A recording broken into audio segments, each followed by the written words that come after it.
Revenge with Karen. I knew the exact moment my career at Miller Logistics was dead on the table. It wasn't when the quarterly projections dipped, and it wasn't when my late husband's portrait was moved from the lobby to the breakroom hallway next to the fire extinguisher.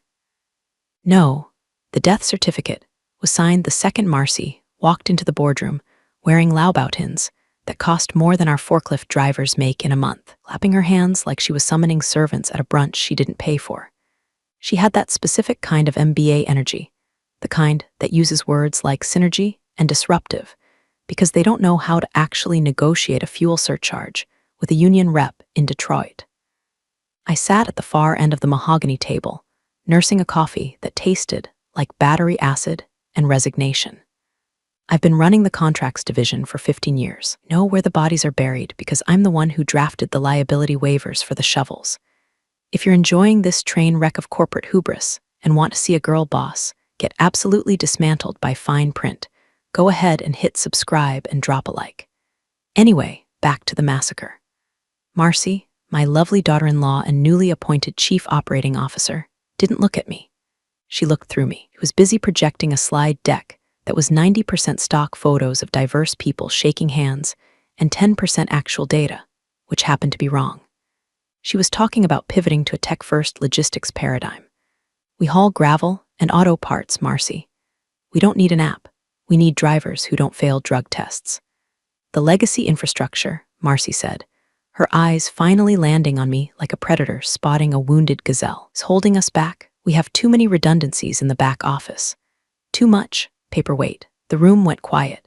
The other department heads, men my husband, Todd, had hired, men I had bailed out of compliance nightmares more times than I could count, stared at their notepads. Cowards. They knew legacy infrastructure was code for Dana. They knew paperweight meant the woman who actually read the contracts before signing them. I didn't flinch. I just took a slow sip of that terrible coffee. Interesting perspective, Marcy, I said, my voice level. Considering the legacy infrastructure just saved us $3 million in EPA fines last quarter, because I caught a clause in the disposal vendor's renewal agreement that would have made us liable for their negligence. But please, tell me more about the app. Marcy's smile didn't falter, but her eyes hardened. It was that terrifying, botox-frozen glare that suggests the person behind it has never heard the word no without immediately calling a manager or a lawyer. We appreciate the history, Dana, truly. But Todd is gone, and this company needs to evolve. We'll be scheduling one-on-ones to discuss future alignments. I think you and I need a special block of time. Alignment. That's corporate for get your box ready. I felt a cold knot in my stomach, not of fear, but of a deep, simmering rage. It wasn't just the disrespect, it was the erasure. I wasn't just Todd's widow. I was the one who stayed late when Todd was sick.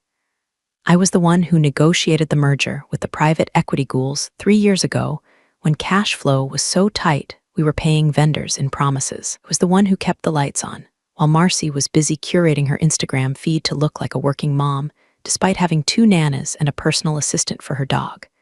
The meeting dragged on for another hour of buzzword bingo. Holistic approach, drill down, low-hanging fruit. I stopped listening and started observing. I watched the way the CFO, Dave, wouldn't make eye contact with me. I watched the way the HR director, spineless woman named Brenda, who I had personally mentored, was furiously typing on her phone under the table. They were all in on it. This wasn't a consultation, it was a coronation, and I was the old regime waiting for the guillotine. When the meeting adjourned, Marcy made a point of stopping by my chair. She smelled like expensive vanilla and unearned confidence. She placed a hand on my shoulder, gesture that was meant to look comforting, but felt like she was checking for pulse so she could call the coroner. I know this is hard, Dana, she whispered, loud enough for the lingering executives to hear. Change is scary at your age, but we have to think about the shareholders. We have to trim the fat, trim the fat. I stood up, smoothing the skirt of my navy suit. I am 45 years old. I run 5 miles a day, have a mind like a steel trap, and a tolerance for bullshit that was currently redlining. I agree, Marcy, I said, offering her a smile that didn't reach my eyes, a mirror image of her own plastic pleasantry. The shareholders deserve value. Efficiency is key. I look forward to our chat. I walked out of that conference room with my head high, the sound of her stilettos clicking behind me like a countdown clock. She thought she was hunting me. She thought I was just the grieving widow holding onto a ghost job. She didn't know that I wasn't just an employee. I was the architect of the very floor she was standing on, and she had no idea that I had installed a trapdoor. I went back to my office, the corner office that used to be Todd's, the one Marcy had already instructed maintenance to measure for structural updates, and I closed the door. I didn't cry. I didn't panic. I sat down at my desk, locked the bottom drawer, and pulled out a single red folder. Inside wasn't a resume. It wasn't a plea for mercy. It was a document I had drafted 3 years ago during the Evergreen acquisition panic, when the board was terrified of a hostile takeover and begged me to secure the loyalty of the executive team. They had signed everything I put in front of them without reading it, too busy hyperventilating about stock prices. I opened the folder to page 14. The paragraph was short, boring, really. Just legal text in 11-point Times New Roman. But to me, it looked like poetry. It looked like a loaded gun. Marcy wanted to trim the fat. She wanted to talk about alignment. Fine, we would talk. But first, I needed to let her dig the hole a little deeper. I needed her to feel safe. I needed her to think she had won. I turned to my computer and saw the first email from HR. Subject urgent. Policy updates and signature required. The game was on. The email from Brenda in HR was a masterpiece of passive-aggressive corporate violence. It was flagged high importance and contained a 40-page PDF attachment titled Employee Handbook and Compensation, Restructuring 2024. The body of the email was sickeningly sweet. Hi, Dana. Just doing some housekeeping to get everyone on the same page with Marcy's exciting new vision. Please sign and return by EOD. Thanks, I didn't sign it. I didn't even reply immediately. Instead, I hit print. The heavy-duty laser printer in the hallway hummed to life, churning out the pages. I stood there, watching the paper stack up, feeling the eyes of the junior analysts on me. The office atmosphere had shifted overnight. It's amazing how quickly a workplace turns into a high school cafeteria when the alpha queen decides someone is out. People I had hired, people whose baby showers I had organized, were suddenly fascinated by their spreadsheets when I walked by. They could smell the blood in the water. I took the warm stack of paper back to my desk, grabbed my red pen, the one I usually reserved for slashing vendor markups, and started reading. It was worse than I thought. It wasn't just housekeeping. It was a demotion disguised as a lateral move. Clause 4.2, renegotiation of title. Clause 8.1, revocation of seniority bonuses. And the kicker, Clause 15, A, at-will termination revision, which essentially stripped executive officers of specific grievance rights if their role was deemed redundant due to technological advancement. Marcy had written this. Or rather, she had paid some overpriced external consultant to write it, specifically to target me. It was a bear trap painted to look like a welcome mat. I circled the clauses, underlined the contradictions with state labor laws. I annotated the margins with case law citations. I spent 3 hours dissecting her vision until the document looked like it had been bleeding. Then I scanned it, saved it to my personal encrypted drive, and shredded the physical copy. I wasn't going to give them the satisfaction of a marked-up draft. I was going to give them silence. At 2:00 p.m., the intercom buzzed. All hands meeting in the warehouse. Attendance mandatory. I walked down to the warehouse. The air changed as soon as you crossed the threshold from the carpeted offices to the concrete floor. It smelled of diesel, dust, and cardboard. This was the heart of the company. These were the guys who actually moved the freight. They looked tired. They were leaning against pallets, arms crossed, wearing neon vests that were stained with grease. Marcy stood on a makeshift stage made of wooden pallets, holding a microphone like she was performing a stand-up special. She had swapped the stilettos for pristine white sneakers, a calculated attempt to look down to earth that only made her look more like a tourist in her own business. "Hey team," she shouted, her voice echoing badly in the cavernous space. "Who's pumped about Q3? Silence. A forklift beeped in the distance. I know, change is tough," she continued, undeterred by the total lack of enthusiasm. "We are streamlining. We are cutting the dead weight so you guys can move faster. We're introducing a new app that tracks your brakes to the second, ensuring maximum efficiency." A murmur of discontent rippled through the crowd. Tracking brakes to the second. That wasn't efficiency, that was prison rules. I saw Mike, the foreman who had been with us for 20 years, shake his head and spit on the floor. Mike used to come to Todd's backyard BBQs. He caught my eye. For a second, I saw pity. He knew. Then Marcy dropped the hammer. She gestured to a large screen set up behind her. Here is the new organizational chart for the Midwest region. The chart popped up. It was a colorful web of boxes and lines. At the top, in a giant gold box, was Marcy COO. Below her, a clutter of new titles like VP of Synergy and Director of First Impressions. I scanned the chart for my name, Director of Contracts and Compliance. It wasn't there. I looked closer. At the very bottom, in a gray, detached box floating in the void, was a title, Legacy Consultant Interim. The breath left my lungs. She hadn't just fired me, she had publicly ghosted me. She had put my career in a gray box labeled Interim and projected it on a 20-foot screen in front of the entire company. I felt the heat rise up my neck, could feel the eyes of the warehouse crew shifting toward me. Some looked confused, others embarrassed. Marcy didn't look at me. She was too busy pointing at the gold box with her name in it. This structure, she chirped, allows for rapid decision-making without getting bogged down in historical bottlenecks. Historical bottleneck, that was me. I didn't storm the stage. I didn't scream. I did something that scared them more. I took out my phone, snapped a high-resolution photo of the screen, and then turned around and walked out. I went straight to the printer room on the executive floor. I needed to see if the digital erasure matched the physical reality. Sure enough, the new org charts were already being taped up. My name was gone from the phone directory list pinned to the wall. I walked back to my office and started packing. Not everything, just the personal things. The framed photo of Todd and me in Hawaii, the crystal paperweight the team gave me for my 10th anniversary, my ergonomic mouse. Brenda from HR appeared in my doorway, looking like a deer caught in headlights. She held a clipboard against her chest like a shield. "Dana," she squeaked, Did you get my email? I didn't look up from the box I was filling." "I did, Brenda. We really need that signed today. Marcy wants to finalize the payroll transition." Placed a ceramic mug into the box with deliberate care. "I'm sure she does. But I have some concerns about the legality of Clause 15. I'll need my lawyer to review it before I sign anything." Brenda paled. "Lawyer? Dana, we're family. We don't need lawyers." I finally looked at her. "Marcy just put me in a gray box titled Interim in front of 200 people, Brenda. The family reunion is over. It's just a restructuring," she stammered. "If you don't sign, Marcy might have to take other steps." "Let her," I said, my voice ice cold. "Tell Marcy to take all the steps she wants." Brenda fled. I watched her go, a frantic little messenger running back to the Queen.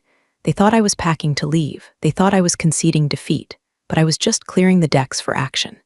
I wasn't moving out. I was digging in. I sat down at my computer. It was time to retrieve the weapon. The next morning, silence was deafening. My Outlook calendar, usually a colorful Tetris block of vendor negotiations and compliance reviews, was completely blank. No meetings, no reminders, just white space. I tried to log into the logistics dashboard, the system I used to track global freight movements and spot contractual liabilities. The screen blinked. Error 403, access denied. Contact administrator. They were scrubbing me. It was the digital equivalent of changing the locks while you're still in the house. It was petty, it was amateurish, and it was exactly what I expected from Marcy.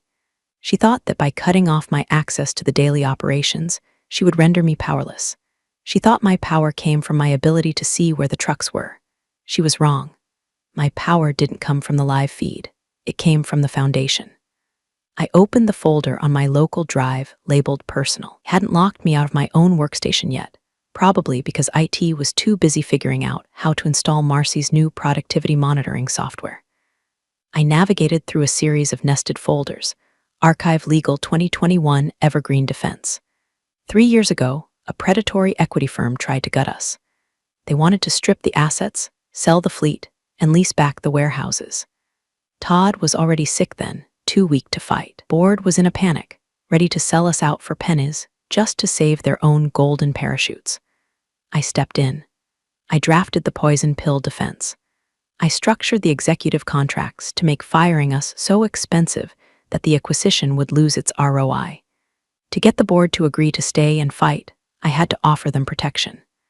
I wrote new employment agreements for all C-level executives and key specialists, included a severance and equity security clause. It was designed to protect them from the raiders. But I also wrote one for myself. I found the file. D. Miller EMP Agreement Amended 2021 Executed PDF. I opened it.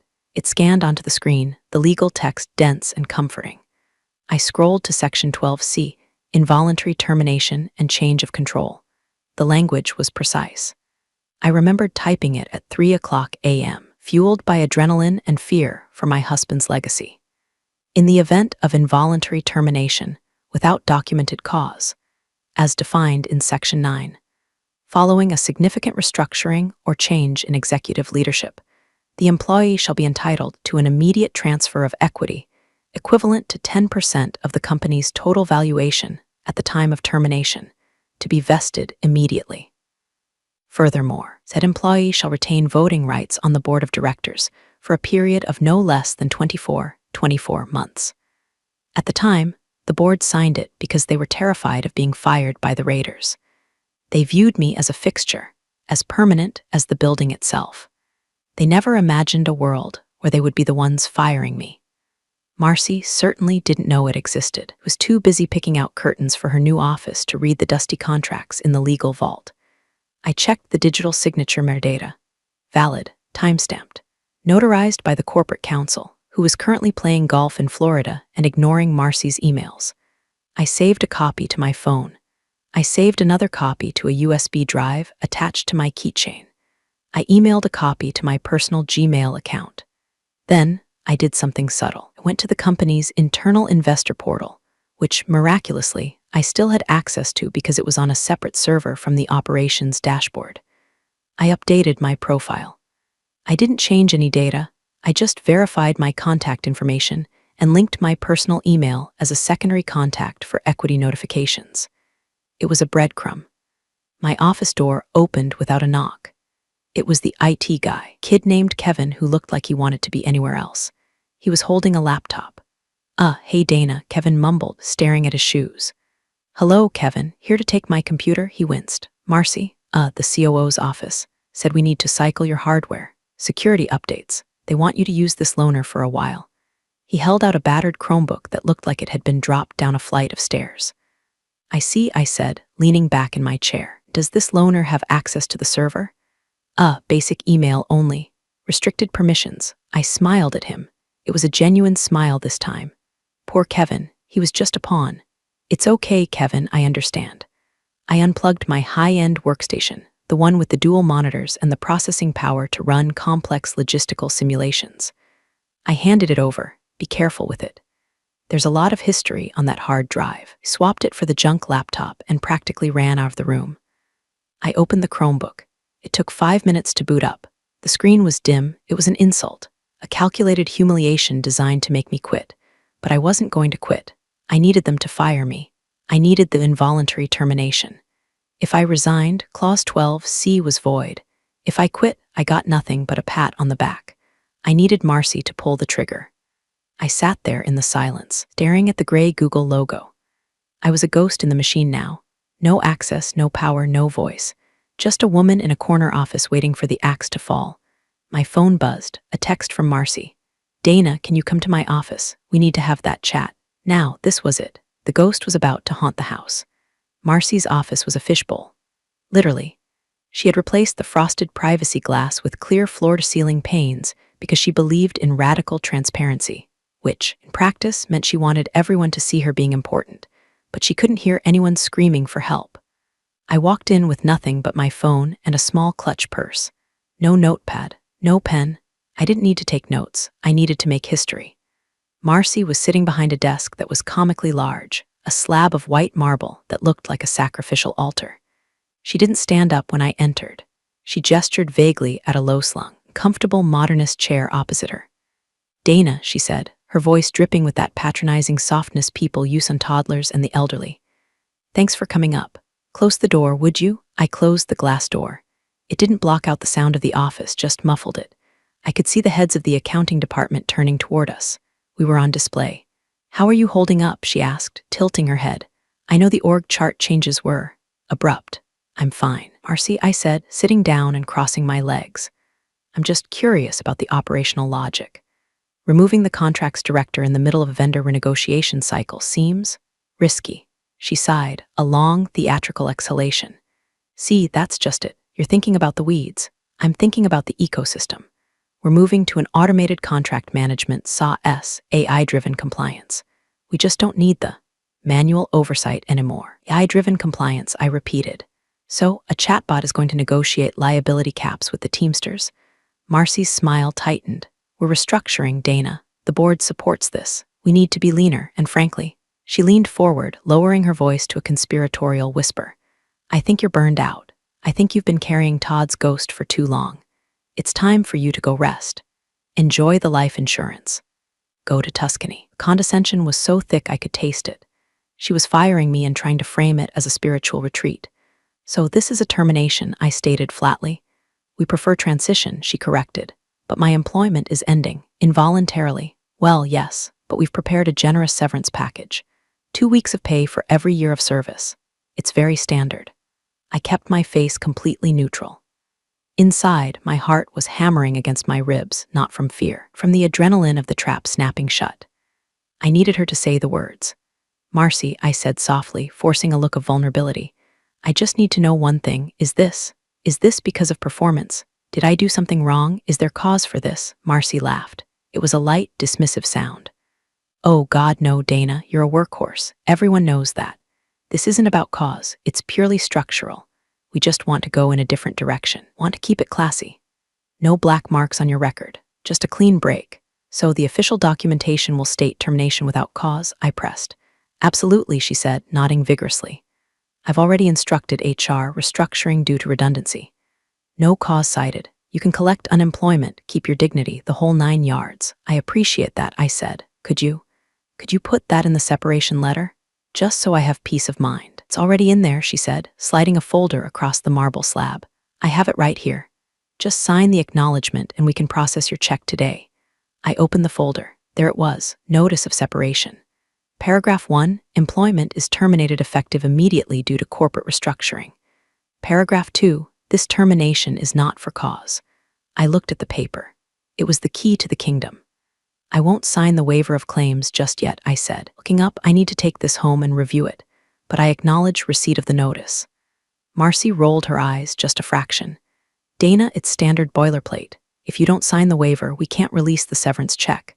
I understand, I said, but I acknowledge that I have been terminated. That's effective now, correct? Yes, effective immediately. You can hand over your badge to security on the way out. I stood up. I didn't take the pen. I took the folder. Thank you, Marcy, I said. You've been very clear. It's for the best, Dana, she called after me as I reached for the door handle. You'll see, you're going to be so much happier not worrying about this place. I looked back at her one last time. She was already checking her phone, dismissing me as a problem solved. She looked like a queen on a throne, unaware that the floor beneath her had just dissolved. I think you're right, I said. I think things are going to be very different now. Walked out of the glass box. The entire office was watching. I didn't look down. I walked straight to the elevator, pressed the button, and descended to the lobby. I handed my badge to the security guard, old Mr. Henderson. He looked sad. I'm sorry, Mrs. Miller, he said. It ain't right. Don't worry, Mr. Henderson, I said, patting his hand. Keep watching the news. It's about to get interesting. I walked out into the parking lot, sat in my car, and pulled out my phone. I didn't cry. I didn't scream. I opened my email app. It was time to drop the bomb. I sat in my Volvo in the far corner of the parking lot. The engine was off. The silence was absolute, a stark contrast to the noise in my head. I placed the notice of separation on the passenger seat next to my purse. I took a picture of the document, specifically the paragraph stating termination not for cause and Marcy's sprawling, arrogant signature at the bottom. Then opened my email client. I had already drafted the message 3 days ago. It was sitting in my drafts folder, waiting for this specific moment. To Corporate Secretary, Board of Directors all, General Counsel, CC, Marcy Miller, COO, Subject. Notice of Severance Clause Activation Equity Terms Section 12, C. Dana Miller. I attached the PDF of my 2021 employment agreement. I attached the photo of today's separation notice. I typed the final body of the email. Dear Board members and Council, as of 2:30 p.m. today, I have been involuntarily terminated from my position as Director of Contracts and Compliance without cause, as documented in the attached notice of separation, signed by COO Marcy Miller. Pursuant to Section 12, C of my employment agreement. Attached.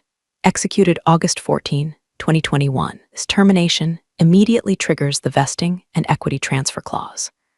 Please consider this formal notice that I am exercising my right to the immediate transfer of a 10% equity stake in Miller Logistics, based on the most recent valuation. Furthermore, per the agreement, I am immediately assuming my position as a voting shareholder on the board of directors. Please have the updated capitalization table and share certificates prepared within 48 hours as stipulated by the contract. Regards, Dana Miller, shareholder. My thumb hovered over the send button. For a second, I thought about Todd. I thought about how much he loved this company. He built it with sweat and handshakes. He would have hated seeing his family fight like this, but he also hated incompetence. He hated arrogance. He would have hated seeing his wife treated like trash by a woman who treated his legacy like a piggy bank. Sorry, Todd, I whispered. But she started it. I pressed send. The little whoosh sound of the email departing was the most satisfying sound I had ever heard. I started the car. I didn't look back at the gray concrete building. I didn't look up to the third floor where Marcy was undoubtedly popping a bottle of champagne or ordering new furniture. Drove to a small bakery about 5 miles away, a place I used to go when the stress of the job got too high. I ordered a chai latte and a lemon tart. I sat by the window and waited. It took exactly 14 minutes. My phone rang. It wasn't Marcy. It was George, the chairman of the board. George was 70 years old, a man who feared lawsuits more than death. Dana, his voice was shaky. Is this real? Hello, George, I said, taking a bite of my tart. It was delicious. Is what real? The email, the contract? We just got it. The lawyers are looking at it now. It's very real, George. You signed it yourself. Remember the Evergreen acquisition? We needed to secure the leadership team. You were very adamant that everyone be protected. I remember protecting the C-suite. I didn't realize. I didn't know you wrote one for yourself. I was the interim strategy lead at the time, George. It was C-suite, and I wrote the contracts. I wasn't going to leave myself out in the cold. I could hear papers shuffling on his end. I could hear shouting in the background. Does Marcy know? He whispered. She was CC'd. But knowing Marcy, she probably hasn't checked her email since she fired me. She's likely celebrating trimming the fat. Dana, 10%, that's a controlling block when combined with the family trust. That gives you significant leverage. Gives me a seat at the table, George. A permanent one. What do you want? He asked.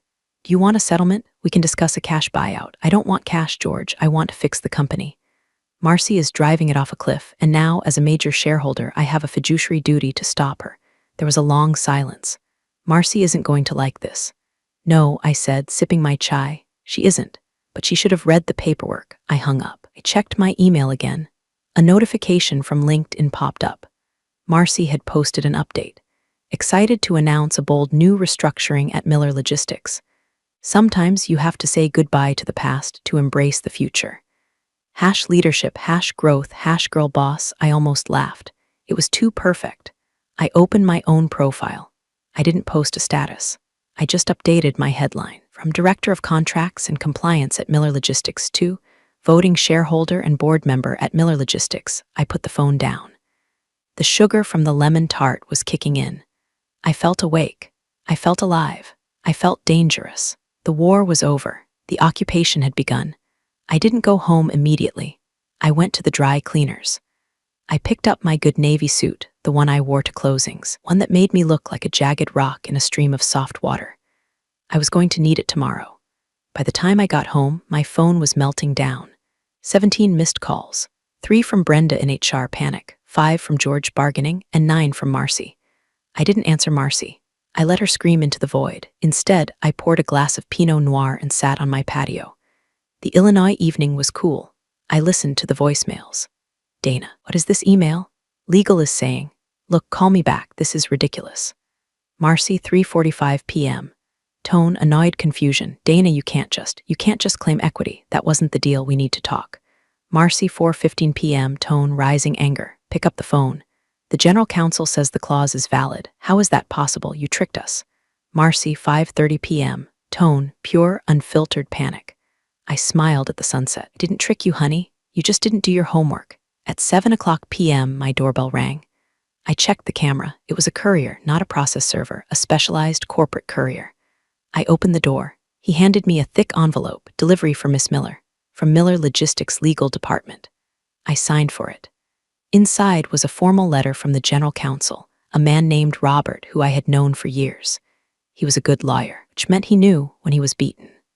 Dear Miss Miller, we are in receipt of your notice regarding the activation of Section 12C. Preliminary review confirms the validity of the executed agreement dated August 2021.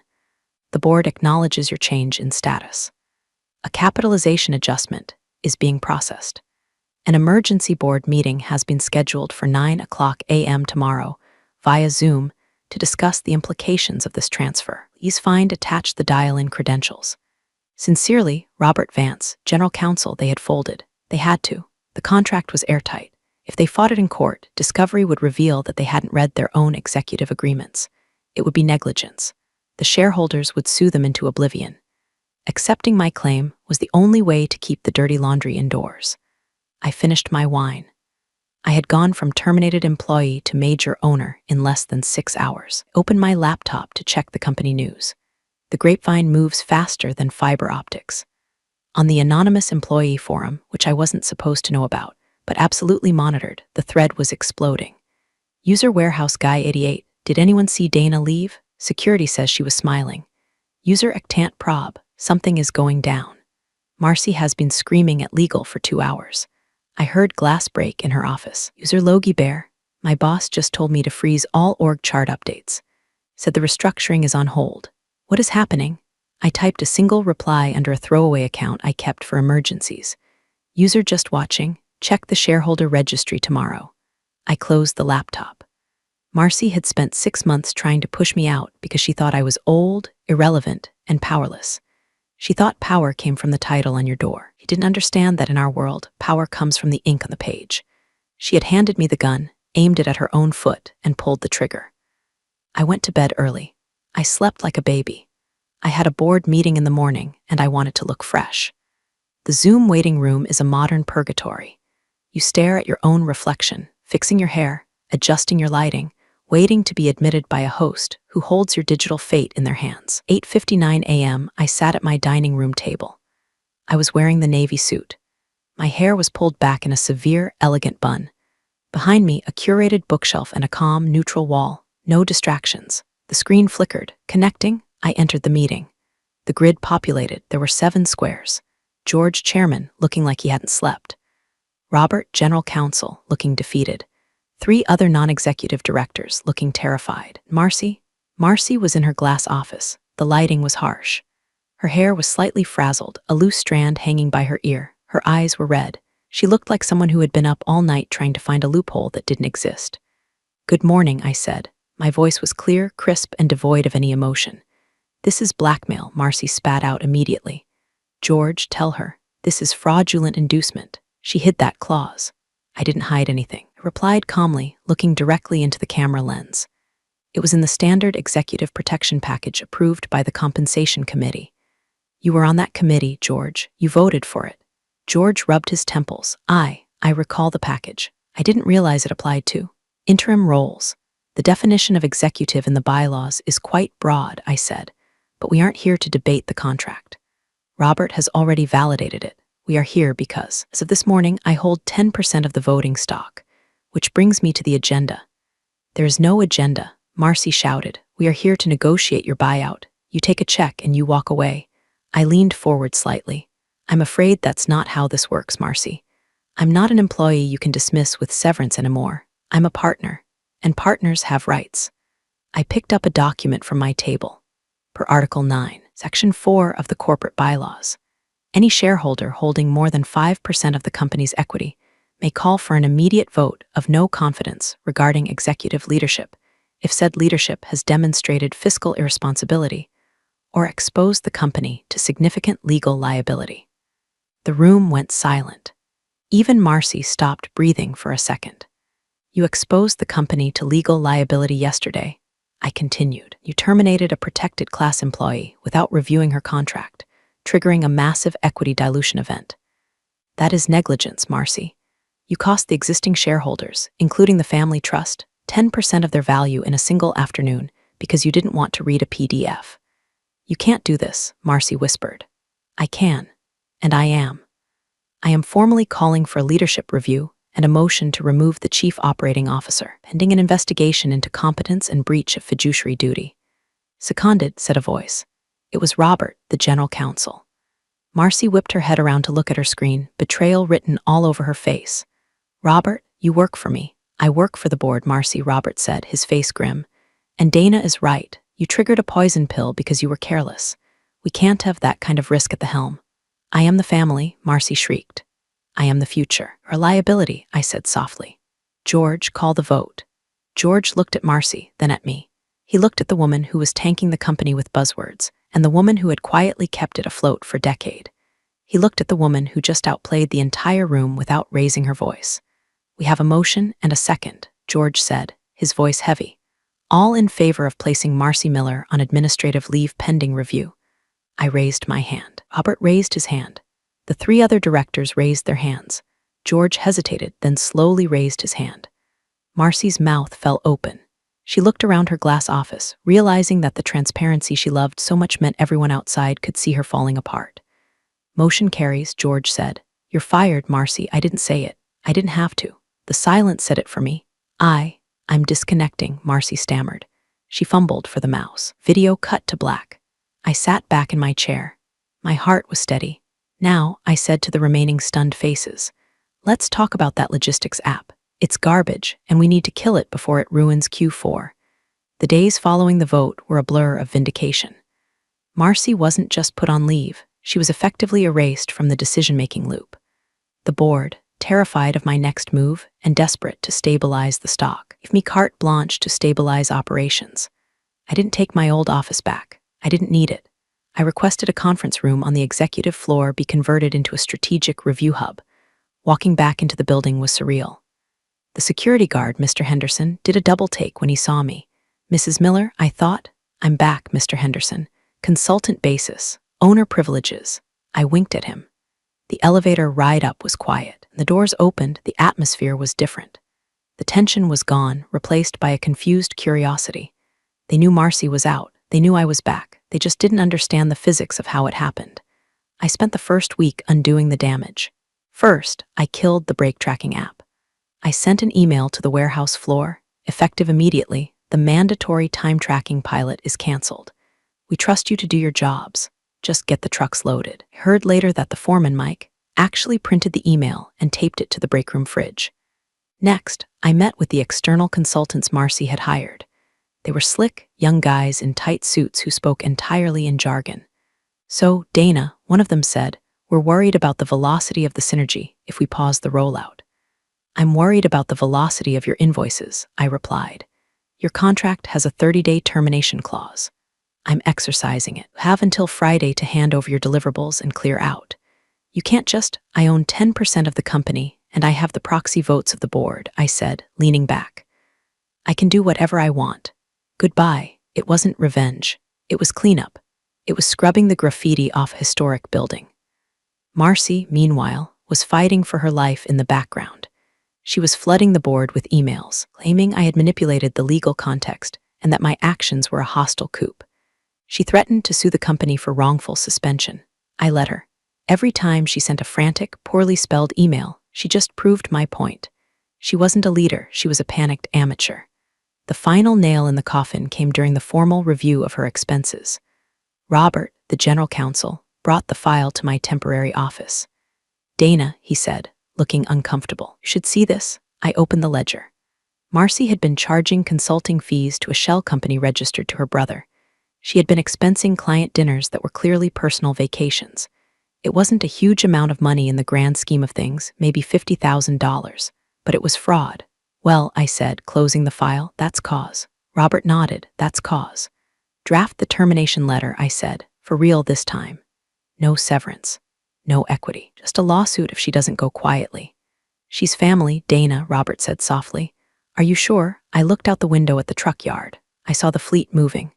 I saw the business Todd built. She stopped being family when she tried to erase us, Robert.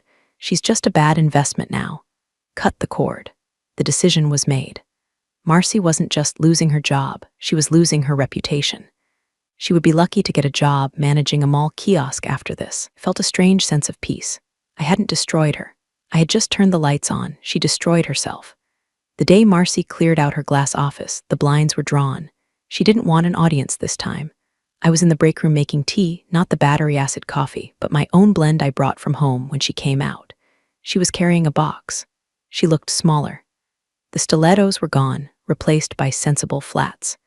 The arrogance had been sandblasted off, leaving something brittle and sharp beneath. She saw me. She stopped. For a moment, I thought she was going to scream. I thought she was going to throw the box at me. But she didn't. She just stared, her eyes full of hate and confusion. "You planned this," she hissed. "You had that contract ready for years. You were just waiting for me to slip up." I took a sip of my tea. It was warm, soothing. "I didn't plan for you, Marcy," I said gently. "I planned for anyone who tried to hurt this company. You just happened to be the one who walked into the trap. You stole my company. It was never your company," I corrected her. "You were just borrowing the keys, and you drove it like a stolen car. Todd would be ashamed of you," she said, her voice shaking. "Doing this to family." That was the one thing she shouldn't have said. I set my mug down. I walked over to her until I was standing right in her personal space. I smelled the fear on her. "Todd," I said, my voice low and dangerous, "would have fired you 6 months ago for the way you talked to the drivers. Todd respected the work. You respected the title. Don't you ever speak for him again." She flinched. She clutched her box tighter. "Good luck, Marcy," I said, stepping back. "I hear there's an opening for a receptionist at the gym. Might be a better fit." She turned and walked away, her flats making no sound on the carpet. She took the elevator down and she was gone. The office felt lighter. The air felt cleaner. George found me later that afternoon, so he said, leaning against my doorframe. "Marcy is gone. We need a new COO, the board." "Well, we were wondering." "No," I said, smiling. "I don't want the job, George. I don't want to run the day-to-day. I've done my time in the trenches." "Then what do you want?" "I want to stay on the board," I said. "I want to chair the ethics committee. I want to approve the next COO. Someone who knows the difference between a pallet and a skid." "Done," George said. "You kept your equity? Every share? Good. We need you, Dana." "I know," I said. That evening, I went to the cemetery. I sat by Todd's grave. It was a beautiful evening, the sky turning purple and gold. "Well," I said to the stone, "I fixed it. The app is gone. The drivers are happy. And I own 10% of the whole damn thing." I poured a little bit of the Pinot Noir onto the grass. "You were right," I whispered. "Always read the fine print." I drove home with the windows down. I wasn't the grieving widow anymore. I wasn't the interim contracts lady. I was Dana Miller, shareholder, and nobody was ever going to put me in a gray box again.